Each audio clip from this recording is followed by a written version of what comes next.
अच्छा, अभी यहाँ पे हम ये स्टार्ट करेंगे मस्कुलोस्केलेटन। अच्छा, इसमें क्या है, सबसे पहले आ जाती है हमारे यहाँ पे ये नर्व्स, और नर्व्स में क्या है, यहाँ पे आपकी जो नर्व्स हैं उसके साथ-साथ हमारे यहाँ पे ये नर्व रूट वैल्यूज़। अच्छा, अगर हम डायरेक्टली स्टार्ट करेंगे ना नर्व्स को, तो ये जो रूट वैल्यूज़ हैं इसको इसको हमें यहाँ पे लगाना पड़ेगा रट्टा। तो ऐसे करते हैं, ये जो नर्व्स कहाँ से आपकी निकल रही हैं, इसकी रूट वैल्यू क्या है, सबसे पहले इसको समझते हैं। इसको समझने के लिए हमें करना पड़ेगा सबसे पहले ये ब्रेकियल प्लेक्सस। तो ब्रेकियल प्लेक्सस को करते हैं, उसके बाद फिर यहाँ पे आएँगे। अच्छा, ये जो है ना, ये ब्रेकियल प्लेक्सस जो है, इसमें आपने सिंपल जो याद रखना है वो ये कि आपका जो ब्रेकियल प्लेक्सस है, ये आपका स्टार्ट हो रहा है आपका वहाँ पे वर्टिब्रा से। अच्छा, वर्टिब्रास में आपने याद रखना है, जो आपके वर्टिब्रास हैं, वर्टिब्रास में जो उसका है ना ये वेंट्रल रिमाय, वेंट्रल जो पोर्शन है, वेंट्रल रिमाय से आपके निकलेंगे रूट्स, और रूट्स में आपने याद रखना है यहाँ पे आपके 5 रूट। अच्छा, इसमें क्या है, यहाँ पे आपका C5 से स्टार्ट होगा और ये T1 तक जाएगा। C5, उसके बाद ये C6, फिर ये C7, फिर ये 8 और उसके बाद ये T1। अच्छा, यहाँ पे क्या ये आपकी ये 5 रूट निकले हैं। अब ये 5 जो रूट हैं इन्होंने आपस में मिलकर बनाने हमारे यहाँ पे ये ट्रंक। अच्छा, इसमें क्या होगा, ये आपके जो अपर 2 रूट हैं, उसके बाद ये जो 2 लोअर रूट हैं, ये दोनों आपस में मिलके बना देंगे अपर ट्रंक, और उसके बाद ये लोअर ट्रंक। अच्छा, यहाँ पे क्या होगा, ये C8 और T1 मिलेंगे और ये बना देंगे लोअर ट्रंक, और C5 और C6 मिलेंगे और ये बना देंगे अपर ट्रंक। और ये जो C7 है ये बेचारा वैसे रह गया, तो इसने क्या करना है, इसने एज इट इज़ जो है ना इसने पोजेस करना है, और इसने बना देना है हमारे यहाँ पे ये मिडल ट्रंक। अच्छा, ट्रंक्स बन गए। फॉर एग्जांपल ये आपका एक हो गया आपका जो है ये अपर ट्रंक, फिर ये आपका मिडल ट्रंक, और ये आपका वहाँ पे हो गया लोअर ट्रंक। अच्छा, ट्रंक्स के बाद क्या होगा, यहाँ पर आपकी बनेंगी डिवीजन्स। अब इसमें आपने याद रखना है, जो आपका एक ट्रंक है, एक ट्रंक क्या करेगा, 2 डिवीजन्स देगा। अच्छा, इसमें क्या होगा, एक आपकी होगी एंटीरियर डिवीजन, दूसरी आपकी होगी ये पोस्टीरियर डिवीजन। इसी तरीके से ये आपके एंटीरियर डिवीजन, ये आपको वहाँ पे पोस्टीरियर डिवीजन, फिर ये एंटीरियर डिवीजन, फिर ये पोस्टीरियर डिवीजन। अब इसमें क्या होगा, ये जो आपकी पोस्टीरियर डिवीजन है ना सारे ट्रंक्स की, ये क्या करेंगी, आपस में मिलेंगी और ये बना देंगी पोस्टीरियर कॉर्ड। अच्छा, इसके बाद जो है ना ये आपका मिडल ट्रंक, उसके बाद ये अपर ट्रंक, इन दोनों की जो एंटीरियर डिवीजन है ये आपस में मिलेंगी और ये बना देंगी हमारे यहाँ पे ये लेटरल कॉर्ड। अच्छा, इसके बाद ये जो है ना आपका जो आपका लोअर ट्रंक है, लोअर ट्रंक की जो होगी होगी ना ये आपके यहाँ पे एंटीरियर डिवीजन, ये क्या करेगी, एज इट इज़ प्रेजिस्ट करेगी और यहाँ से ये बना देगी आपका ये मीडियल कॉर्ड। अच्छा, जो कॉर्ड्स बन गए, अब कॉर्ड्स के बाद क्या होगा, यहाँ पर जो कॉर्ड्स हैं, कॉर्ड से आगे बनेगी हमारे यहाँ पे ये ब्रांचेस। अब इसमें हमने क्या देखना है, आपकी कौन कौन सी आपके यहाँ पे जो है ना ये कॉर्ड से कौन कौन सी आपके यहाँ पे ये ब्रांच या फिर आपकी कौन कौन सी नर्व निकल रही हैं।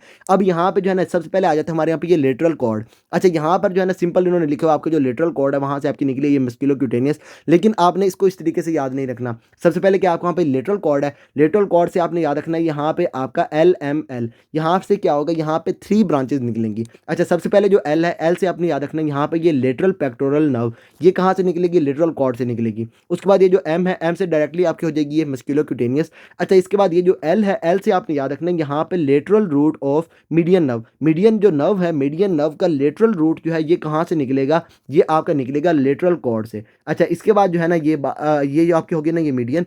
अच्छा, इसके बाद जो आपका है ना ये पोस्टीरियर कॉर्ड, पोस्टीरियर कॉर्ड को आपने कैसे याद रखना है, आपने इसके अंदर याद रखना है हमारे यहाँ पे ये ल्यूनार, यहाँ पर क्या होगा, यहाँ पे ये 5 ब्रांचेज निकलेंगे। अच्छा, इसमें क्या ये L, उसके बाद ये U, फिर ये N, फिर ये A और ये R। अच्छा, L से क्या होगा, आपने इसके अंदर याद रखना है यहाँ पर ये लोअर सबस्कैपुलर नर्व, ये क्या होगी, ये आपके वहाँ पे जो पोस्टीरियर कॉर्ड है वहाँ से निकलेगी। अच्छा, उसके बाद U से आपकी हो जाएगी ये अपर सबस्कैपुलर नर्व। अच्छा, इसके बाद ये जो N है, N से आपने याद रखना है यहाँ पर ये नर्व टू लैटिसिमस डॉर्सी, जो आपका लैटिसिमस डॉर्सी मसल है उसकी तरफ जो मसल आपको वहाँ पे जाएगी ना नर्व, वो कहाँ से निकलेगी, आपकी जो पोस्टीरियर कॉर्ड है वहाँ से निकलेगी। अच्छा, इसके बाद ये जो A है, A से आपने याद रखना है यहाँ पे ये एक्सिलरी नर्व। अच्छा, उसके बाद जो R है, R से यहाँ पे आपने याद रखना है यहाँ पे ये आपकी रेडियल नर्व। अच्छा, इसमें ना आपने जो है ना इसके साथ साथ ये ना नर्व रूट वैल्यूज़ भी आपने याद रखने हैं। जो लेटरल कॉर्ड है, लेटरल कॉर्ड आपका कहाँ से बन रहा है, C5, उसके बाद ये C6 और ये 7, यहाँ से क्या हो रहा है, आपकी जो मीडियल कॉर्ड है ना, मीडियल जो आपको वहाँ पे ट्रंक है, मीडियल ट्रंक से आपको वहाँ पे जो है ये एंटीरियर डिवीजन आपकी मिली हैं, और उससे क्या हो जाएगी, यहाँ पे आपकी ये नर्व रूट वैल्यू जो है ये आपकी हो जाएगी C5, उसके बाद ये C6 और ये 7। ये जो आपके यहाँ पे ब्रांचेस निकली है ना, फॉर एग्जांपल आपके यहाँ पे ये मस्कुलोक्यूटेनियस ब्रांच है, तो इसकी अगर नर्व रूट की वैल्यू बात करेंगे ना, तो वो आपकी हो जाएगी C5, 6 और ये 7। इसी तरीके से ये जो दूसरे 2 है ना, इनकी भी सेम यही है। अच्छा, यहाँ पे क्या हुआ, आपकी जो मीडियन नर्व है इसके यहाँ पे ऊपर से क्या निकला है, यहाँ पे आपका ये लेटरल जो रूट है ना, ये आपका कहाँ से निकला है, आपको वहाँ पे लेटरल कॉर्ड से निकला है। और लेटरल रूट जो है इसकी वहाँ पे अगर नर्व वैल्यू की बात करेंगे तो ये आपको हो जाएगी C5, C6 और ये C7। अच्छा, जो मीडियल रूट है ना इसका, वो कहाँ से निकलेगा, ये आपकी जो मीडियल कॉर्ड है वहाँ से निकलेगा। अच्छा, इसको तो हम बाद में करते हैं, अभी हम यहाँ पे कर रहे हैं हमारे यहाँ पे ये पोस्टीरियर कॉर्ड। अच्छा, इसमें आप देखेंगे आपका जो अपर ट्रंक है, उसके बाद ये मिडल, उसके बाद जो है ना आपका वहाँ पे लोअर ट्रंक, ये तीनों मिलके क्या कर रहे हैं, आपको वहाँ पे ये पोस्टीरियर कॉर्ड बना रहे हैं। तो उस केस में अगर बात करेंगे नर्व रूट वैल्यू की, तो ये जो आपका है ना पोस्टीरियर कॉर्ड, इसमें आपके जो नर्व रूट है ये आपको C5 से लेकर T1 तक आपको मिलेंगे। मिलेंगे। अच्छा, इसमें भी आपने याद रखना है जो आपकी रेडियल नर्व है, रेडियल नर्व में आपको जो होती है ना, ये आपकी क्या कहते हैं इसको, ये आपकी नर्व रूट वैल्यू, ये आपकी C5 से स्टार्ट होती है और ये T1 तक जाती है। अच्छा, इसके अलावा जो है ना आपको वहाँ पे ये आपको वहाँ पे सबसे पहले आपको वहाँ पे लोअर सबस्कैपुलर होगी, उसके बाद ये अपर सबस्कैपुलर होगी और लास्ट पे आपकी ये एक्सिलरी होगी। इन तीनों में आपने याद रखना है LUA। इन तीनों की अगर नर्व रूट वैल्यू की बात करेंगे तो यहाँ पे C5 और ये जो है ना C6 सिंपल आपको यही मिलेगा। अच्छा, इसके बाद लास्ट पे आपकी बच गई ये आपको वहाँ पे ये नर्व टू लैटिसमस डॉर्सी। इसमें जो आपने याद रखना है ये आपकी C6, उसके बाद ये C7 और ये आपकी जो C8 है, इसकी यहाँ पे ये नर्व रूट वैल्यू है। यहाँ पे क्या होगा, ये C6 और ये C7 और ये जो C8 है, ये मिलकर आपके बना रहे होंगे नर्व टू लैटिसमस डॉर्सी। अच्छा, ये हो गया आपको वहाँ पे पोस्टीरियर कॉर्ड। अच्छा, इसके बाद बात करेंगे ये मीडियल कॉर्ड की। अच्छा, इसमें ना ये आपका जो लेटरल कॉर्ड था, यहाँ पे आपकी ये LML निकली थी। अच्छा, ये जो मीडियल कॉर्ड है, मीडियल कॉर्ड में आपने याद रखना है यहाँ पे ये M फॉर यू। अच्छा, इसमें आपने याद रखना है यहाँ पर 4 M होंगे और उसके बाद ये जो है ना ये आपका 1 U होगा। अच्छा, यहाँ पर क्या, ये आपका जो सबसे पहला M है, यहाँ पर क्या था, जो लेटरल कॉर्ड है वहाँ से क्या था, यहाँ पर आपका ये लेटरल पेक्टोरल नर्व थी और यहाँ से क्या होगी, ये मीडियल पेक्टोरल नर्व जो है ये निकलेगी। अच्छा, इसके बाद यहाँ पर क्या था, ये आपका जो है ये लेटरल रूट था आपका ये मीडियन नर्व का और यहाँ से क्या होगा, ये जो आपकी मीडियल रूट है ना मीडियन नर्व का, ये आपका निकलेगा मीडियल रूट। ये आपका किसका होगा, मीडियन नर्व का, ये आपका यहाँ से निकलेगा। इसके बाद ये जो आपका चौथा एम है, इसमें आपने याद रखना है जो चौथा एम है ये है आपका वहाँ पे ये medial cutaneous branch. Medial cutaneous जो आपकी नर्व होगी for our forearm, medial cutaneous आपकी किसकी होगी, ये फोर आर्म की। और उसके बाद ये जो है ना ये चौथे आपके ये हो जाएगा ये मीडियल मीडियल क्यूटेनियस आपके यहाँ पे ये आर्म की। अच्छा, इसके बाद ये लास्ट पे आपके वहाँ पे हो जाएगी ये अल्नर नर्व। अल्नर नर्व में आपने याद रखना है ये आपकी जो यू है ना, यू से आपके वहाँ पे हो जाएगी ये अल्नर नर्व। अच्छा, यहाँ से अगर देखेंगे ना आपका ये जो पोस्टीरियर आपका ये मीडियल कॉर्ड है, मीडियल कॉर्ड की अगर ये बात करेंगे ये नर्व रूट वैल्यू की, तो ये है यहाँ पे आपका ये C8 और T1। तो इससे आपकी जो अल्नर नर्व है, इसकी अगर नर्व रूट की वैल्यू, नर्व रूट वैल्यू की बात करेंगे तो ये आपकी होगी C8 और T1। लेकिन समटाइम्स जो आपकी जो अल्नर नर्व है, इसके साथ साथ आपका जो C7 है ना, इसकी भी आपको वहाँ पे जो है ये नर्व रूट वैल्यूज़ आपके वहाँ पे आ रही होती हैं। लेकिन अगर आप बात करेंगे ना फर्स्ट एड की, तो यहाँ पे सिंपल आपकी जो अल्नर नर्व है, इसकी अगर नर्व रूट वैल्यू की बात करेंगे तो ये आपकी हो जाएगी C8 और T1। और उसके बाद ये जो आपके ऊपर वाले ये 4 पड़े हुए हैं आपको वहाँ पे ये मीडियल वाले, तो यहाँ पे बड़ी सिंपल आपकी क्या होगी, यहाँ पे आपकी C8 और T1। अच्छा, यहाँ पे क्या है, आपकी जो है ना ये medial root of median nerve जो है ये आपकी यहाँ से निकल रही है और उसकी ये जो रूट वैल्यू है ये क्या है, यहाँ पे आपकी C8 और T1। और जो लेटरल रूट है उसकी अगर रूट वैल्यू की बात करेंगे तो ये है आपको वहाँ पे C5 C6 और ये C7। ये दोनों मिलके आपकी क्या बना रहे हैं, आपको वहाँ पे मीडियन नर्व बना रहे हैं। अगर मीडियन नर्व की रूट वैल्यू की बात करेंगे तो यहाँ पे ये लेटरल से आपके वहाँ पे हुई C5 और ये C6 और ये C7 और यहाँ से क्या हुआ ये C8 और T1। और अगर मीडियन नर्व की बात करेंगे तो यहाँ पर आपको ये सारे के सारे रूट्स मिलेंगे। अच्छा, यहाँ पर ना आपने एक याद रखना है कि आपकी मीडियन नर्व होगी, उसके बाद ये रेडियल नर्व होगी, यहाँ पर आपको ये जो रूट वैल्यूज़ हैं ये आपको सारी की सारी मिल रही होंगी।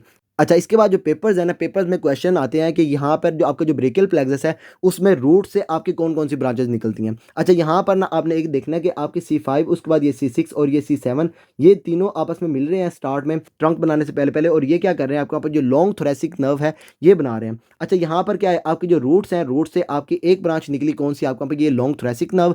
अच्छा, इसके बाद जो आपने दूसरी ब्रांच याद रखनी है वो है आपको यहाँ पर ये डोर्सल सबस्कैपुलर नर्व। डोर्सल आपकी स्कैपुलर नर्व। अच्छा, ये आपकी डोर्सल स्कैपुलर नर्व और आपकी जो है ये लॉन्ग थोरेसिक नर्व ये कहाँ से निकलेंगी, ये आपके रूट से निकलेंगी। अच्छा, इसके बाद क्वेश्चन आता है पेपर के अंदर कि ट्रंक से आपकी कौन सी ब्रांचेस निकलेंगी। अच्छा, यहाँ पर ना पेपर में मोस्टली जो स्टूडेंट्स हैं वो गलती कर देते हैं, वो क्या करते हैं, आपकी जो लॉन्ग थोरेसिक नर्व है इसको वहाँ पे काउंट कर रहे होते हैं, लेकिन ये आप यहाँ पे आपको नज़र भी आ रहा है कि ये कहाँ से निकल रही है, आपको वहाँ पे रूट से निकल रही है। अच्छा, अगर ट्रंक्स की बात करेंगे तो यहाँ पर जो लोअर ट्रंक और आपके जो मिडिल ट्रंक है ये दोनों कोई भी ब्रांचेस वगैरह नहीं देते। अगर बात करेंगे अपर ट्रंक की, तो अपर ट्रंक से दोबारा से यहाँ पे निकलेंगी 2 ब्रांचेस। अच्छा, यहाँ पर आपने याद रखना है 2 ब्रांचेस कौन सी हैं। अच्छा, इसमें क्या है, यहाँ पे जो आपकी पहली ब्रांच है वो है आपके यहाँ पे सुप्रास्कैपुलर नर्व। सुप्रास्कैपुलर नर्व कहाँ से निकलेगी, ये आपकी अपर ट्रंक से निकलेगी। या उसके बाद जो दूसरी है ना, यहाँ पे आपकी दूसरी ब्रांच है उसकी अगर बात करेंगे तो वो है आपके यहाँ पे नर्व टू सबक्लेवियस मसल। अच्छा, यहाँ पर जो है ना ये 2 आपकी ब्रांचेस कहाँ से निकलेंगी, ये अपर से निकलेंगे। अच्छा, अगर आपकी जो पेपर है, पेपर में ये दोनों के दोनों MCQs में आपको बता दें तो उसमें आपने किसको क्लिक करना है, उसमें आपकी जो नर्व टू सबक्लेवियस है इसको आपने क्लिक करना है। अच्छा, इसकी रीज़न क्या है, जो आपकी होती है ना ये आपकी ये सुप्रास्कैपुलर, ये आपकी समटाइम्स आपके जो C5 होता है ना ये रूट उससे निकल रही होती है। ये आपकी ना सारी दफ़ा आपके वहाँ पे अपर ट्रंक से नहीं निकलती, समटाइम्स ये जो कुछ पेशेंट्स है उसके अंदर ये C5 से निकल रही होती है। तो उस केस में अगर आपने वहाँ पे ये सेफ रहना तो आप क्या करेंगे, ये आपकी जो है ना ये नर्व टू सबक्लेवियस आप इसको क्लिक करेंगे। अच्छा, उसके अलावा आपने जो इसके अंदर याद रखना है कि आपका जो अपर ट्रंक है ये आपकी मोस्टली 2 ब्रांचेस देता है। 2 ब्रांचेस में एक आपके वहाँ पे आपकी सुप्रास्कैपुलर और दूसरी यहाँ पे आपकी ये सबक्लेवियस मसल। आज ये जो है ना ये नर्व टू सबक्लेवियस मसल। अच्छा, यहाँ पे क्या आपके जो रूट्स हैं, रूट से आपकी 2 ब्रांचेज़ निकल रही हैं और ये ट्रंक से आपकी 2 ब्रांचेज़ निकल रही हैं। अच्छा, इसके बाद अगर बात करेंगे ये कॉर्ड्स की, तो कॉर्ड्स के बाद तो वैसे ही आपको यहाँ पे ब्रांचेज़ वगैरह निकल रही हैं। मैंने आपको यहाँ पे बता दिया लेटरल से आपको यहाँ पे एल-एम-एल ब्रांचेज़ आपकी निकल रहेंगी। अच्छा, इसके बाद अगर पोस्टीरियर की बात करेंगे तो यहाँ पे ये ल्यूनार ब्रांचेज़ निकल रही होंगी और ये मीडियल की बात करेंगे तो यहाँ पे ये एम फॉर यू ब्रांचेज़ जो है ये निकल रही होंगी। अच्छा, यहाँ पर ना पेपर के अंदर क्वेश्चन आता है कि आपके ब्रेकियल प्लेक्सस का कौन-सा ऐसा पोर्शन है जो आपको वहाँ पे ब्रांचेज़ वगैरह नहीं देता? तो इसमें आपने सिंपल याद रखना है आपकी जो डिवीजन्स वाला पोर्शन है यहाँ से कोई भी ब्रांच वगैरह नहीं निकलती। ये आपका डायरेक्ट एमसीक्यू है। अच्छा, इसके बाद देखेंगे आपका जो ब्रेकियल प्लेक्सस है उसके अंदर ये लीजन्स। अच्छा, यहाँ पे आप देख रहे हैं यहाँ पे आपके ये डिफरेंट आपको वहाँ पे पोर्शंस वगैरह बन रहे हैं। अगर आपका जो है ये अपर जो आपको वहाँ पे है ना ये अपर ट्रंक इसके अंदर कोई भी डैमेज वगैरह हो जाएगा तो यहाँ पे जो पेशेंट है उसके अंदर आपको मिलेगी ये अब्स पॉल्सी और इसमें आपने जो सिंपल चीज़ याद रखनी है वो है आपके यहाँ पे ये वेटर टिप डिफॉर्मिटी। ये आपने इसके अंदर लाजमी याद रखनी है। मैं आपको ये बाद में बताता हूँ आपको वहाँ पे होता कैसे है। अच्छा, इसके बाद अगर बात करेंगे लोअर ट्रंक की डिफॉर्मिटी की, लोअर ट्रंक जब आपको वहाँ पे ये डैमेज हो जाएगा तब आपको क्या मिलेगी, यहाँ पे आपको मिलेगी ये क्लम्पकीज पॉल्सी और इस केस में आपको यहाँ पे ये क्लॉ हैंड जो है ये मिल रहा होगा। अच्छा, इसके बाद अगर आपके यहाँ पे ये जो पोस्टीरियर कॉर्ड है ये आपको वहाँ पे डैमेज हो जाएगा तो यहाँ पे आपको मिलेगी ये रिस्ट ड्रॉप। अच्छा, इसके बाद अगर यहाँ पे आपका जो है ना ये लो आपके यहाँ पे लॉन्ग थोरैसिक नर्व जो है अगर ये डैमेज होगी तो यहाँ पे आपको मिलेगी ये विंग्ड स्कैपुला। जो आपका है ना ये पीछे की तरफ आपकी जो स्कैपुला है ये आपका बाहर की तरफ इसके अंदर ना सिंपल ये जो है ना आपको वहाँ पे ये विंगिंग ऑफ स्कैपुला जो है ये आपको वहाँ पे नजर आ रहा होता है। अच्छा, इसके बाद ये जो आपको वहाँ पे जो 5 है 5 में क्या है यहाँ पे आपकी ये एक्सिलरी नर्व जब ये डैमेज होगी तो यहाँ पे आपको मिलेगी डेल्टॉइड पैरालिसिस। अच्छा, यहाँ पे क्या है आपकी जो एक्सिलरी नर्व है ना ये आपके 2 मसल्स को आपके वहाँ पे ना इनर्वेशन दे रही होती है। एक आपका होता है यहाँ पे आपका ये डेल्टॉइड मसल और दूसरा आपका होता है ये टेरीज माइनर। इन दोनों को कहाँ से आपको वहाँ पे आती है इनर्वेशन, ये आपको वहाँ पे आती है एक्सिलरी नर्व से। अगर आपकी जो एक्सिलरी नर्व है ये आपको वहाँ पे डैमेज हो जाएगी तो यहाँ पे क्या होगा, ये आपका जो है ना ये डेल्टॉइड और आपके जो टेरीज माइनर है इन दोनों को आपको वहाँ पे इनर्वेशन नहीं जाएगी, ये अपना वहाँ पे काम नहीं कर रहे होंगे। अच्छा, इसमें आपने याद रखना है जो आपका डेल्टॉइड है ये आपका मेजर एबडक्टर है आपके आर्म का। जब ये आपका डेल्टॉइड काम नहीं करेगा तो यहाँ पे हो जाएगी डेल्टॉइड पैरालिसिस और उसकी वजह से क्या होगा, ये जो पेशेंट है उसके अंदर ये एबडक्शन जो होती है ना,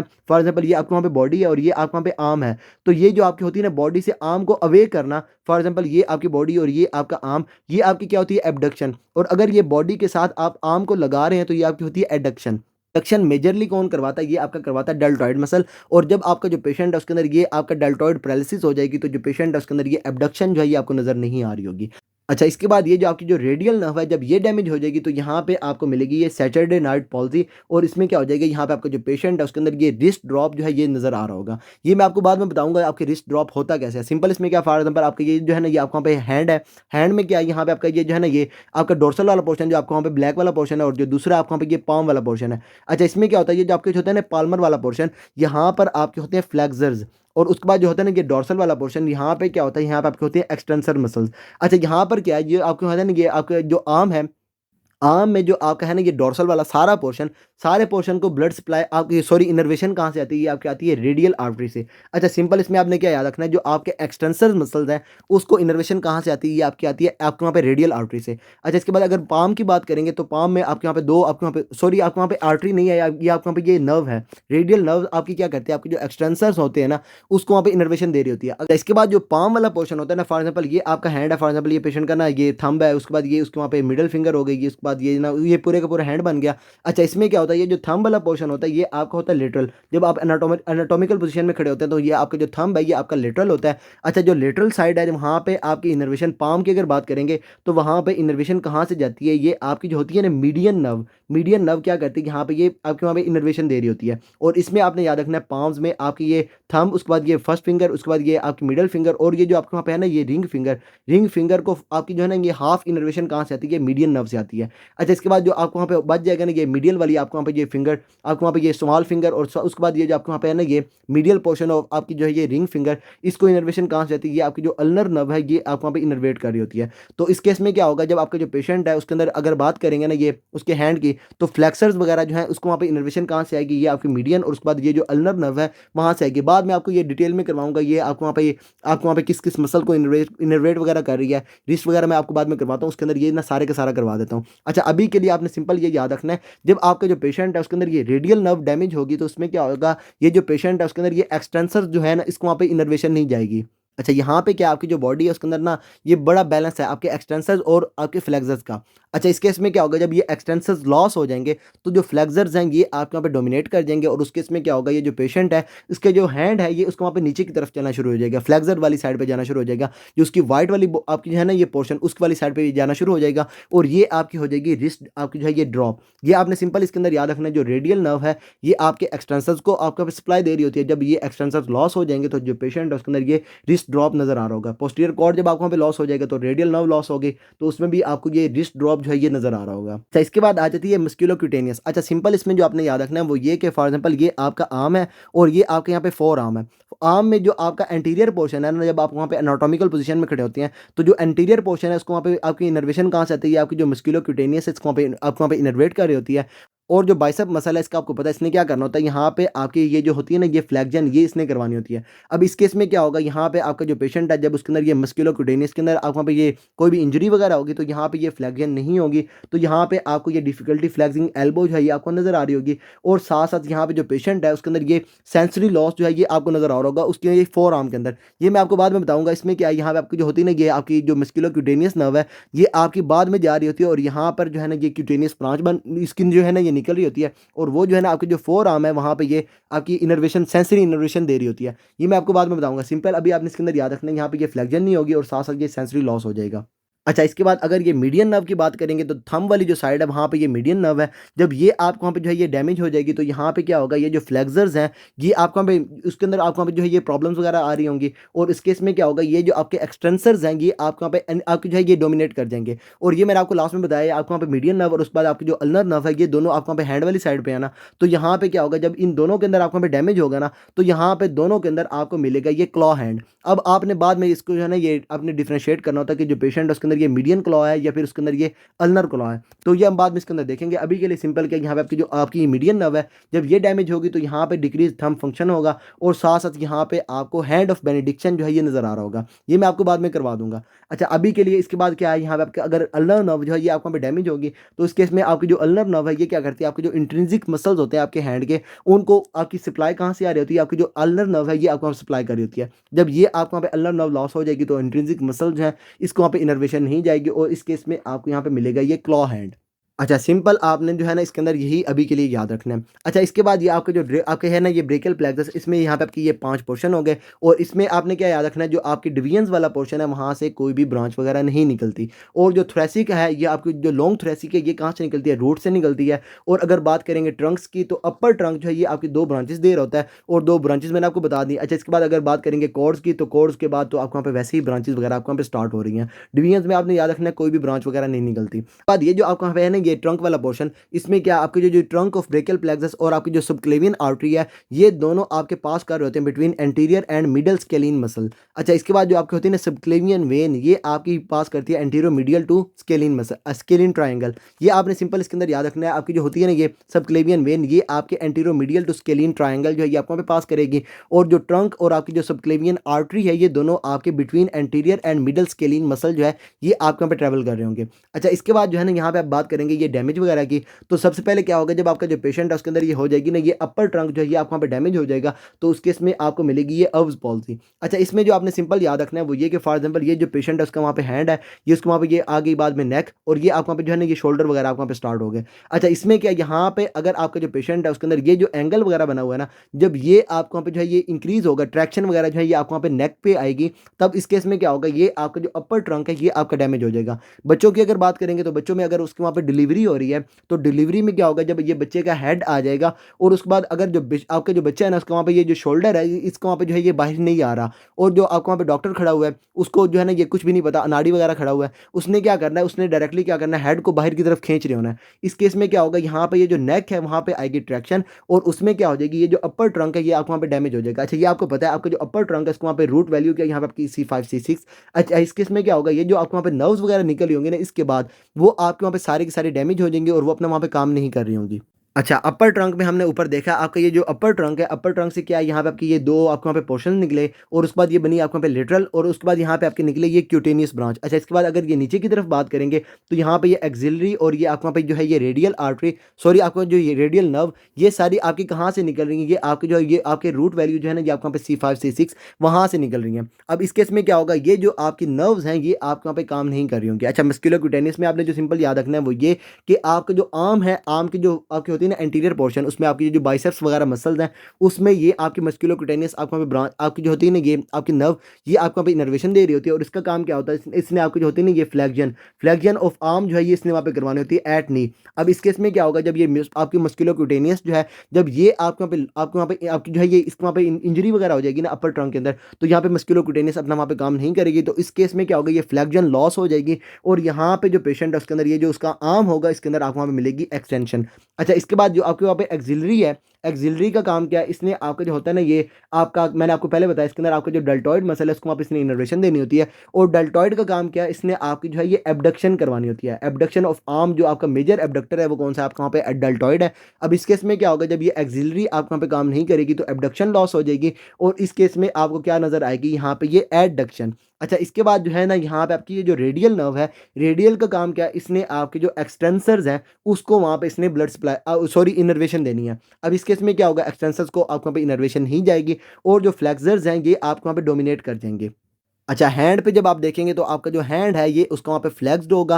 अच्छा, उसके बाद अगर बात करेंगे आर्म की तो आर्म उसका वहाँ पे एडक्टेड होगा, एबडक्शन उसकी वहाँ पे लॉस हो जाएगी और यहाँ पे एडक्शन हो जाएगी। अच्छा, इसके बाद अगर बात करेंगे आपकी यहाँ पे जो है ना ये फोर आर्म की तो यहाँ पे जो आपके होते हैं ना ये इंफ्रास्पाइनेटस और ये सुपरास्पाइनेटस इनका काम होता है इन्होंने वहाँ पे जो है ये लेटरल जो रोटेशन होती है इन्होंने करवानी होती है। अब इस केस में क्या होगा यहाँ पे इनर्वेशन नहीं जाएगी तो यहाँ पे जो आर्म होगा उसको वहाँ पे ये मीडियली रोटेटेड हो जाएगा। अच्छा, इसके बाद जो है ना ये डेल्टॉइड और उसके बाद जो है ना ये सुपरास्पाइनेटस ये दोनों आपके जो है ना ये आपके जो होते हैं ना ये आपका रोटेटर कफ मसल उसके वहाँ पे जो है ये पार्ट है और इसमें आपने सिंपल याद रखना है इन दोनों का काम क्या होता है इन दोनों ने जो है ना ये एबडक्शन करवाने होते हैं। इस केस में क्या होगा यहाँ पे ये मसल के अंदर डेफिसिट आ जाएगा और यहाँ पे जो पेशेंट है उसके अंदर ये एडक्शन जो है ये नजर आ रही होगी। आर्म जो है उसको वहाँ पे ये उसकी जो बॉडी है उसके साथ ही यहाँ पे जो है ना ये हैंग्ड होगा। अच्छा, यहाँ पे जो सिंपल याद रखना है वो ये डेल्टॉइड और आपके जो है ना ये सुपरास्पाइनेटस इसकी वजह से क्या होगा यहाँ पे हो जाएगी एबडक्शन। इंफ्रास्पाइनेटस और जो सुपरास्पाइनेटस है इसकी वजह से क्या हो जाएगी यहाँ पे ये लेटरल रोटेशन आपको वहाँ पे लॉस हो जाएगी और उसकी वजह से क्या होगा ये जो आर्म होगा ये आपका हो जाएगा मीडियली रोटेटेड।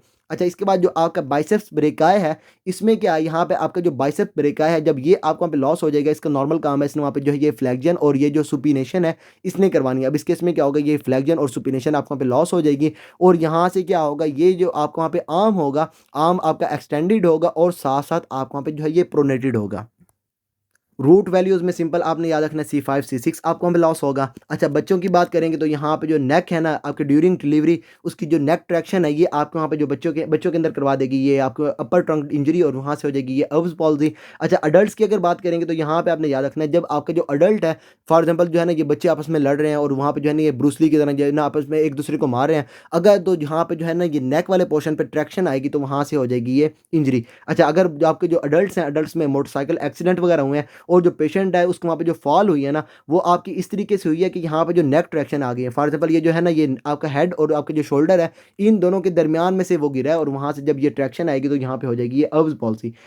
अच्छा, सिंपल आपने इसके अंदर याद रखना है जब ये अर्ब्स पॉलिसी होगी तो यहाँ पे आपको नजर आएगी ये वेटर्स टिप डिफॉर्मिटी। अच्छा, सिंपल इसमें क्या होगा ये जो पेशेंट है जैसे ये वेटर्स वगैरह होते हैं ना ये मतलब सिंपल ऐसे है तो नहीं वेटर्स वगैरह ऐसे मांगते तो नहीं है लेकिन सिंपल क्या ये जैसे वेटर्स वगैरह का हाथ पीछे की तरफ होता है कि मतलब ना छुप छुप के पैसे पकड़ रहे होते हैं तो ये आपकी जो डिफॉर्मिटी है ये आपको वहाँ पे हो जाती है वेटर्स टिप डिफॉर्मिटी। अच्छा, इसके अलावा जो है ना इसको वहाँ पे कहते हैं ये पुलिसमैन टिप डिफॉर्मिटी और इसमें भी आपने सिंपल याद रखना है पुलिसमैन तो जो है ना ये बिल्कुल ना ये पीछे की तरफ उन्होंने हाथ किया होता है कि मुझे पैसे वगैरह पकड़ा दो तो ये आपको वहाँ पे हो जाएगी ये पुलिसमैन टिप डिफॉर्मिटी। अच्छा, इसके अलावा जो है ना इसको वहाँ पे ये पोर्टस टिप डिफॉर्मिटी जो है ये भी कहते हैं ये आपने याद रखना है ये आपकी होगी बिकॉज ऑफ आपकी ये ट्रैक्शन या फिर टियर ऑफ अपर ट्रंक। अच्छा, ये आपके जो पेशेंट है उसके अंदर नजर आ रही है आपको वहाँ पे ये वेटर टिप डिफॉर्मिटी। सिंपल इसमें क्या होगा ये जो आर्म है उसको वहाँ पे एडक्टेड होगा उसके बाद क्या होगा यहाँ पे आर्म उसको वहाँ पे होगा मीडियली रोटेटेड। अच्छा, उसके बाद यहाँ पे क्या होगा ये जो उसका आर्म है ये आपको वहाँ पे एक्सटेंडेड होगा और साथ साथ यहाँ पे जो है ये प्रोनेटेड उसका जो आर्म है ये आपको नजर आ रहा होगा। ये सिंपल आपने इसके अंदर याद रखना है कि आपको वहाँ पे वेटर टिप डिफॉर्मिटी सिंपल आपको यहाँ पे ये भी नजर आ रहा है कि ये जो है उसने वहाँ पे हैंड जो है इसको वहाँ पे ऊपर की तरफ किया हुआ है जैसे पुलिसमैन जो है ना ये पीछे की तरफ छुप के पैसे पकड़ रहे होते हैं। अच्छा, इसके बाद आ जाएगी हमारे यहाँ पे ये क्लम्पकीज़ पॉलिसी। सिंपल इसमें क्या होगा, आपका जो लोअर ट्रंक है जब ये डैमेज होगा तो वहाँ पे हो जाएगी पेशेंट के अंदर ये क्लम्पकीज़ पॉलिसी, और ये आपको रूट वैल्यू भी पता है। और आपका जो लोअर ट्रंक है उसकी रूट वैल्यू क्या है यहाँ पे आपकी ये C8 to T1। अच्छा, यहाँ पे जो इन्फेंट्स हैं अगर इसकी बात करेंगे तो इसमें सिंपल क्या है, ये जो आपको पे है ना ये आर्म से नीचे वाली साइड पे जब ये आपका जो पेशेंट है जब उसके अंदर ये ट्रैक्शन होगी, फॉर एग्जाम्पल ये उसके वहाँ पे हैंड है, ये उसके वहाँ पे बॉडी है, जब ये आपको वहाँ पे ट्रैक्शन आएगी ना नीचे वाली साइड से, तो यहाँ पे क्या होगा, ये जो लोअर ट्रंक है ये आपको वहाँ पे डैमेज होगा। अच्छा, इन्फेंट्स की अगर बात करेंगे, जब आप उसके वहाँ पे upward force of arm during delivery, जब उसके वहाँ पे आर्म्स वगैरह को आप वहाँ पे फोर्स से खींचेंगे तो वहाँ पे क्या होगा, ये जो आर्म्स है फॉर एग्जाम्पल ये उसके वहाँ पे हेड निकल रहा है, ये उसके वहाँ पे आर्म्स वगैरह है, जब आप उसको फोर्स से खींचेंगे तो यहाँ पे क्या होगा, ये जो लोअर ट्रंक है ये आपको वहाँ पे डैमेज हो जाएगा, और जो पेशेंट है उसके अंदर आपको नजर आएगी क्लम्पकीज़ पॉलिसी। अच्छा, अगर अडल्ट्स की बात करेंगे तो ये आपका डैमेज कैसे होगा, जब आपका जो पेशेंट है फॉर एग्जांपल वो जो है ना ये कहीं से गिर रहा है, और यहाँ पे क्या है उसने वहाँ पे जो है ना ये गिरने से बचने के लिए उसने क्या किया, यहाँ पे जो है ना ये स्पोर्ट वगैरह पकड़ी है, उससे क्या होगा यहाँ पे नीचे की तरफ से ये ट्रैक्शन आएगी, और वहाँ से क्या होगा, ये जो पेशेंट है उसके अंदर ये लोअर ट्रंक जो है ये आपको वहाँ पे डैमेज हो जाएगा। अच्छा, यहाँ पे इन्होंने एग्जांपल दी हुई है, जब आपका जो पेशेंट है आपको वहाँ पे फॉल कर रहा है और उसने क्या किया, आपको जो ट्री ब्रांच है उसको वहाँ पे ग्रैब किया है, तो वहाँ से क्या होगा, नीचे की तरफ से ट्रैक्शन आएगी, और यहाँ पे ये जो लोअर ट्रंक है ये आपको वहाँ पे डैमेज हो जाएगा। बच्चों के अंदर डिलीवरी याद रखनी है, बड़ों के अंदर आपने वहाँ पे याद रखना है ये स्पोर्ट वगैरह, ये जो है ना ये ग्रैबिंग आपने याद रखना है। कोई भी चीज़ से आपको वहाँ पे गिर रहा है, उसने वहाँ पे ग्रैब करने के लिए अगर कोई चीज़ पकड़ी है तो वहाँ से क्या होगा, लोअर ट्रंक आपको वहाँ पे डैमेज हो जाएगा। अच्छा, यहाँ पे क्या आपका जो लोअर ट्रंक है, लोअर ट्रंक से आपकी निकल रही है ये अल्नर नर्व। अच्छा, यहाँ से आपने याद रखना है जो अल्नर नर्व है ये आपकी जो होती है ना इंट्रिंसिक मसल्स, उसको वहाँ पे जो है ये सप्लाई दे रही होती है। इसमें आपका जो हैंड है ना, हैंड में आपके इंट्रिंसिक हैंड के मसल्स जो हैं, लम्ब्राइकल्स हो गए, आपको वहाँ पे इंट्रोशियाई हो गए, आपके हाइपोथिनार और ये थिनार मसल्स वगैरह जो है इसको वहाँ पे आ रही होती है। हाइपोथिनार जो है ना ये तो सारी की सारी आपको वहाँ पे जा रही होती है हमारे यहाँ पे ये अल्नर नर्व। अच्छा, इसके अलावा जो आपका होता है ना थिनार मसल, थिनार में से आपका एक मसल जो है उसको वहाँ पे जो है ये अल्नर नर्व जो है ये सप्लाई दे रही होती है। मैं आपको बाद में करवाऊंगा हैंड के मसल, जब ये करवाऊंगा ना टोटल यहाँ पे आपके 20 मसल्स हैं, तो आपको जो है ना ये 20 को अलग अलग से करके आपको बताऊंगा कौन सी इनर्वेशन कहाँ से आ रही है। अच्छा, यहाँ पे आपने याद रखना है, यहाँ पे जब जो पेशेंट है उसके अंदर ये आप वहाँ पे अल्नर नर्व जो है जब भी आप वहाँ पे डैमेज हो जाएगी तो उसमें से क्या होगा, यहाँ पे आपके जो हैंड के मसल्स हैं उसको वहाँ पे इनर्वेशन नहीं आएगी, और जो पेशेंट है उसके अंदर आपको मिलेगा ये क्लॉ हैंड। अच्छा, इसमें क्या है, आपकी जो होती है ना ये लम्ब्राइकल्स, इसका काम क्या होता है, इन्होंने आपका जो होता है ना ये आपका मेटाकार्पल फ्लैंजियल जॉइंट, फॉर एग्जांपल आपके ये जो मेटाकार्पल्स हैं और उसके बाद आपके वहाँ पे फ्लैंजेस वगैरह स्टार्ट हो रहे हैं, तो ये जो जॉइंट होता है इसको वहाँ पे इन्होंने क्या करना होता है, इन्होंने वहाँ पे जो है ये फ्लैक्स करवाना होता है, और आपके जो होते हैं ना ये DIP, आपके जो फ्लैंजियल जॉइंट्स होते हैं, ये आपका ये DIP हो गया और उसके बाद आपका वहाँ पे ये PIP हो गया, इन दोनों को इन्होंने क्या करना होता है, इन्होंने वहाँ पे एक्सटेंड करवाना होता है। सिंपल आपने इसके अंदर क्या याद रखना है, जो आपके होते हैं ना lumbricals, L for lumbricals, L for L hand, आपका जो हैंड होता है ना, अगर आप वहाँ पे जो है ना ये हैंड को ये L शेप में कर रहे हैं तो ये आपके कौन करवा रहे हैं, ये आपके जो लम्ब्राइकल्स हैं ये करवा रहे हैं। अब इस केस में क्या होगा, यहाँ पे जो पेशेंट है उसके अंदर ये जो लम्ब्राइकल्स हैं ये भी आपके वहाँ पे लॉस हो जाएंगे, तो ये जो L शेप है ये आपके वहाँ पे लॉस हो जाएगी। अब इसमें क्या होगा, ये जो मेटाकार्पोफ्लेंजियल जॉइंट जो आपके वहाँ पे फ्लेक्स हो रहा है, अब इस केस में क्या होगा, यहाँ पर आपको नजर आएगी एक्सटेंशन। उसके बाद आपको वहाँ पे जो ये DIP और ये जो PIP है ये आपके वहाँ पे नॉर्मली क्या हो रहा है, आपके जो लम्ब्राइकल्स इसको वहाँ पे कर रहे हैं एक्सटेंड। अब इस केस में क्या होगा, ये आपके दोनों के दोनों आपके वहाँ पे जो है ये आपके फ्लेक्स्ड होंगे, तो ये आपके वहाँ पे बना रहे होंगे एक क्लॉ हैंड। अच्छा जी, ये आपको नज़र आ रहा है हमारे यहाँ पे ये क्लॉ हैंड। सिंपल इसमें क्या होगा, ये आपका मेटाकार्पल और ये आपके जो फ्लेंजेस हैं इन दोनों के दरमियान में नॉर्मली आपके जो लम्ब्राइकल्स हैं वो क्या करवा रहे हैं, आपको वहाँ पे एल शेप करवा रहे हैं। अब इस केस में क्या होगा, यहाँ पे लम्ब्राइकल्स आपको वहाँ पे पैरालाइज्ड हो जाएंगे, तो यहाँ पे आपको नजर आएगी हाइपर एक्सटेंशन एट मेटाकार्पोफ्लेंजियल जॉइंट। उसके बाद आपके जो होंगे ना ये आपके फ्लेंजेस वगैरह होंगे ये आपके हो जाएंगे फ्लेक्स्ड, और इस केस में क्या होगा, फ्लेक्सियन आपको नजर आएगी इंट्राफ्लेंजियल जॉइंट्स के अंदर। अच्छा, इसके बाद आ जाते हैं हमारे यहाँ पे ये थोरेसिक आउटलेट सिंड्रोम। सिंपल इसमें क्या होगा, यहाँ पे आपकी सबक्लेवियन सबक्लेवियन वेसल और आपका जो लोअर ट्रंक है ये आपका हो जाएगा कंप्रेस, और ये आपकी होती है विद इन स्केलिन ट्रायंगल। ये मैंने आपको ऊपर बताया, यहाँ पे आपकी जो स्केलिन ट्रायंगल है उसके अंदर से आपकी जो सबक्लेवियन वेन है ना ये आपको वहाँ पे पास कर रही होती है। अब ये जो है ना ये सबक्लेवियन वेन जो है आपको वहाँ पे एंटीरियो मीडियल टू स्केलिन ट्रायंगल आपको वहाँ पे पास कर रही होती है। अब इस केस में क्या होगा, ये जो विद इन आपकी जो है ना ये आपकी स्केलिन ट्रायंगल यहाँ पर आपकी हो जाएगी ये कंप्रेशन, और ये क्या करेगी, आपका लोअर ट्रंक और आपके जो सबक्लेवियन वेसल्स हैं इन दोनों को ये क्या कर देगी, कंप्रेस कर देगी। अब इस केस में क्या होगा, ये जब ये वेसल्स वगैरह आपको वहाँ पे कंप्रेस होंगी तो जो आपकी जो मसल्स हैं वो आपको वहाँ पे ये वेसल्स वगैरह जो है ना ये आप वहाँ पे आगे की तरफ आपको जो ब्लड है उसको वहाँ पे नहीं पास कर रही होंगी। जब आपकी बात करेंगे ना आपकी ये वेन्स की, तो उसकी वजह से क्या होगा, जो पेशेंट है उसके अंदर आपको वहाँ पे नजर आ रहा होगा एडिमा। और अगर बात करेंगे आर्टरीज की, तो आर्टरीज क्या करेंगी, ये आपको जो ब्लड है उसको वहाँ पे आगे की तरफ नहीं लेके जा रही होंगी, तो जो पेशेंट है उसके अंदर ये इस्कीमिया वगैरह जो है ये नजर आ रहा होगा, और साथ साथ आपका जो पेशेंट है उसके अंदर ये पेन जो है ये आपको नजर आ रहा होगा, और ये आपका होगा बिकॉज ऑफ वेस्कुलर कंप्रेशन। अच्छा, इसमें क्या होगा, ये जो है ना ये पेशेंट के अंदर atrophy of intrinsic hand muscles आपको नजर आएगी, इस्कीमिया, पेन, एडिमा, ये आपका होगा बिकॉज ऑफ वेस्कुलर कंप्रेशन। अच्छा, यहाँ पे दोबारा से आपका जो पेशेंट है ये आपको सेम नज़र आएगा। ये जो है ना ये क्लम्पकीज़ पॉल्सी सिंपल इसमें क्या आपको जो है ये लोअर ट्रंक जो है ये आपको पे ये आपको जो है क्या कहते हैं इसको ये कंप्रेस हुआ है तो उसकी वजह से क्या होगा यहाँ पे आपको दोबारा से ये क्लम्पकीज़ पॉल्सी वाली चीज़ें आपको नज़र आएँगी। क्लॉ हैंड जो है ये आपको दोबारा से नज़र आएगा। अच्छा, इसमें ना एक और चीज़ है वो ये कि आपका जो क्लॉ हैंड है ना ये आपका अल्नर जब आपकी जो नर्व है ना जब ये डैमेज होती है तब भी आपको ये आपको जो है ये क्लॉ हैंड नज़र आता है। साथ-साथ जब आपकी जो है ये मीडियन नर्व डैमेज होती है तब भी आपको ये अल्नर आपको जो है ना ये सॉरी आपको जो ये क्लॉ हैंड है ना ये आपको नज़र आ रहा होता है। अब आपने डिफरेंशिएट करना है कि ये आपका जो है ना ये क्लॉ हैंड ये आपका क्लम्पकीज़ पॉल्सी या फिर आपका जो लोअर ट्रंक है उसके डैमेज की वजह से या फिर आपकी अल्नर या फिर मीडियन नर्व के डैमेज की वजह से है। तो उस केस में आप क्या देखेंगे पेशेंट के अंदर देखेंगे हॉर्नर सिंड्रोम। अच्छा, इसमें क्या यहाँ पे आपका जो T1 है ये आपका इन्वॉल्व है और ये आपको पता है जो T1 है ये आपका होता है सिम्पैथेटिक। तो इस केस में क्या होगा जो पेशेंट है उसके अंदर ये सिम्पैथेटिक भी आपको वहाँ पे डैमेज होगा और उसकी वजह से क्या होगा यहाँ पे आपका जो पेशेंट है जब ये बात करेंगे ना क्लम्पकीज़ पॉल्सी की तो यहाँ पे आपको साथ-साथ जो हॉर्नर सिंड्रोम है ये आपको नज़र आ रहा होगा। पेशेंट के अंदर ये टॉसिस, मियोसिस और एनहाइड्रोसिस वगैरह जो है ये आपको नज़र आ रही होगी। और जब बात करेंगे अल्नर या फिर मीडियन क्लॉ की तो उसमें आपको ये हॉर्नर सिंड्रोम नज़र नहीं आएगा। अच्छा, यहाँ पर हो गया ये हमारे यहाँ पे ये थोरेसिक आउटलेट सिंड्रोम। अच्छा, यहाँ पर ये आपको ये चीज़ें नज़र आएँगी और इसमें क्या यहाँ पे आपने याद रखना है ये आपके सर्वाइकल या फिर एनोमलस फर्स्ट रिब जो है उसकी वजह से होता है या फिर आपका जो पेशेंट है उसके अंदर अगर ये होगा पैनकॉस ट्यूमर है जो आपके होता है ये आपके लंग्स का आपकी जो अपर लोब है उसको वहाँ पे जो है ये आपका ट्यूमर होता है। जब ये भी होगा जो पेशेंट के अंदर तो ये भी क्या करवाएगा यहाँ पे ये कंप्रेशन करवा देगा।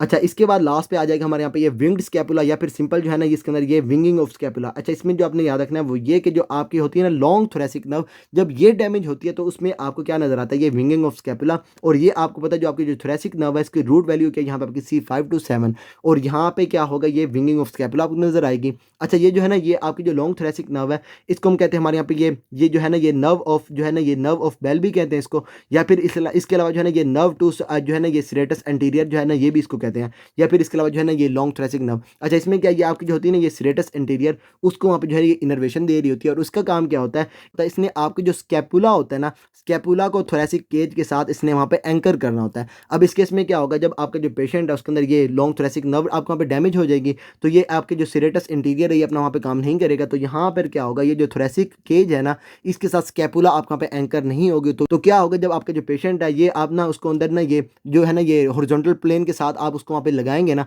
तो उसमें से क्या होगा ये जो आपके वहाँ पे होगा ना ये आपको विंगिंग ऑफ स्कैपुला जो है ये आपको नज़र आ रही होगी। अच्छा, यहाँ पर क्या है आपको वहाँ पे जो कॉजेज़ है ना आपको वहाँ पे इंजरी जो है इसके अंदर आपको वहाँ पे नज़र आ सकती है एक्सिलरी नोड डायसेक्शन आफ्टर मास्टेक्टमी या फिर जो पेशेंट है उसके अंदर ये स्टैब बाउंड्स वगैरह जो है उसके अंदर ये आपकी जो लॉन्ग थोरेसिक नर्व है ये आपको वहाँ पे डैमेज हो सकती है। और इस केस में आपको क्या नज़र आएगा ये विंगिंग ऑफ स्कैपुला नज़र आएगा और यहाँ पे जो स्कैपुला है ये आपके थोरेसिक केज के साथ आप वहाँ पे एंकर नहीं होगा।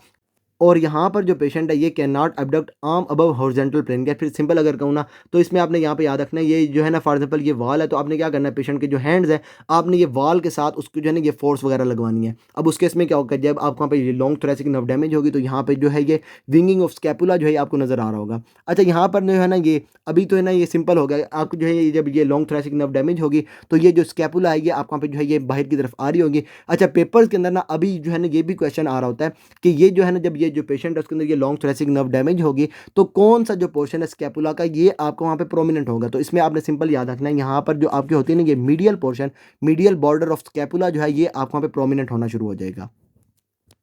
तो ये एक लेक्चर जो है ना ये काफ़ी लंबा हो रहा है तो ऐसे करते हैं इसको यहाँ भी स्टॉप करते हैं। आपने सिंपल इसके अंदर याद रखना है हमारे यहाँ पे ये ब्रेकियल प्लेक्सस और इसमें आपने जो मैंने आपको बताया ना आपको ये लेटरल कॉर्ड उसके बाद ये पोस्टीरियर फिर ये मीडियल और कहाँ से आपकी ब्रांचेज निकल रही हैं कहाँ से आपकी ब्रांचेज वगैरह नहीं निकल रही। फिर उसके बाद आपको वहाँ पे जो आपको वहाँ पे जो ब्रेकियल प्लेक्सस जब भी आपको वहाँ पे डैमेज होगा ये आपने याद रखना है क्लिनिकल क्वेश्चन आपके बहुत इंपॉर्टेंट है। तो इसमें आपने याद रखना जब ये अपर ट्रंक डैमेज होगा तो यहाँ पे आपको मिलेगी वेटर टिप डिफॉर्मिटी। अच्छा, उसके बाद जब ये आपका लोअर ट्रंक डैमेज होगा तो यहाँ पे आपको मिलेगा क्लॉ हैंड और साथ साथ क्या होगा यहाँ पर ये हॉर्नर सिंड्रोम जो है ये भी आपको नजर आ रहा होगा विद और विदाउट हॉर्नर सिंड्रोम जो ये आपको वहाँ पे नजर आ रहा होगा। अच्छा, इसके बाद ये जो है ना ये थोरेसिक आउटलेट सिंड्रोम इसमें आपने याद रखना है जब आपका जो पेशेंट है उसके अंदर होगा ये पैनकॉस सिंड्रोम या फिर जो है ना ये अनोमलस उसके अंदर ये फर्स्ट रिब होगी तो उसके इसमें क्या होगा ये लोअर ट्रंक और सब क्लेवियन वेसल्स वगैरह आपको पे जो है ये कंप्रेस हो जाएंगी और ये आपका हो जाएगा थोरेसिक आउटलेट सिंड्रोम। इस केस में क्या होगा ये क्लम्पकीज पॉल्सी वगैरह जो है ये आपको नजर आ रही होगी और साथ साथ आपके जो इंट्रिंसिक मसल्स होंगे ना हैंड के इसकी एट्रोफी और साथ साथ जो इस्कीमिया वगैरह जो है ये आपको नजर आ रहा होगा। अच्छा, इसके बाद जो आपका विंगिंग ऑफ स्कैपुला ये आपने याद रखना है यहाँ पे आपकी लॉन्ग थोरेसिक नर्व जब ये डैमेज होगी तो विंगिंग ऑफ स्कैपुला नजर आएगा और इस केस में आपने याद रखना है आपको जो सिरेटस एंटीरियर मसल है उसको वहाँ पे इनर्वेशन नहीं जाएगी और उसका काम क्या होता है इसने वहाँ पे थोरेसिक केज जो उसके साथ इसने वहाँ पे एंकर करके रखना होता है और इस केस में क्या होगा ये जो मीडियल बॉर्डर है ये आपको वहाँ पे प्रोमिनेंट होना शुरू हो जाएगा। तो ये सारा हमारे यहाँ पे ये ब्रेकियल प्लेक्सस के अंदर फर्दर आपको इसके अंदर कोई भी प्रॉब्लम हो then you can ask me and till then अल्लाह हाफ़िज़।